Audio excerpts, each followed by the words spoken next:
And there's a shot there of the Munster dressing room, obviously in disappointment. What will Graham Rowntree be saying to them? Look, there was elements of it. They're holding Leinster scoreless in the second half. You have to take a lot from that.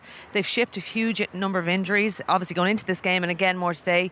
They now focus on going down to South Africa with, we don't know what their squad are going to be like, but they can take a lot of heart from that defensive performance in the second half that they didn't allow Leinster score a try. We heard from him before the game when he was chatting to us on again. He said, they were ready, they had a plan.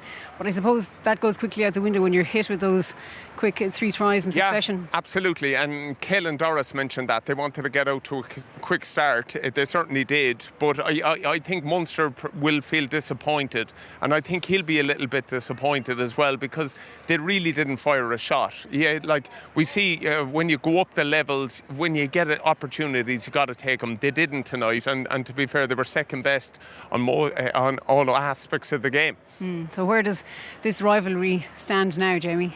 Well, Leinster have the bragging rights. It's pretty simple, to be honest. I think, look, Leinster have grown in confidence and understanding of the defensive system, and every defensive system has its strengths and its weaknesses, right? But they're all bought into it and they're all committed to it. I'm sure teams will try and unpack it and figure out ways of getting around it, but they're so clear on how they want to attack and so clear on how they want to defend, and they have players who have a really good fitness base to play that type of game, a really good skill base to play that type of game. They're very, very dangerous in this competition. They have the bragging rights now going forward. They'll have the bragging rights in November series with the camp, and it's their day today. Yeah, it certainly is. And apart from the bragging rights, they also have maximum points on the board. Another 4 out of 4 now, 4 bonus point wins. Yeah, and they know how important those points are the whole way through. Don't know how the seasons go. They dropped a few last year and they ended up going away down to South Africa for that semi-final, and they certainly don't want to be there at the end of the season when this is a trophy that they haven't won now in 4 years. So it's certainly a trophy they'll want to bring back at the end of this season. Okay, and nearly 2 million in the bank after the game. So you know what I mean, 20 points on that. They made the money. Let's hear now from Graham Rowntree. Well, Graham, so much to unpack from a ferocious 80 minutes. What's your overall assessment, first of all, please? Frustration. Some opportunities there, which we need to be better at, taking opportunities. I can't fault our effort.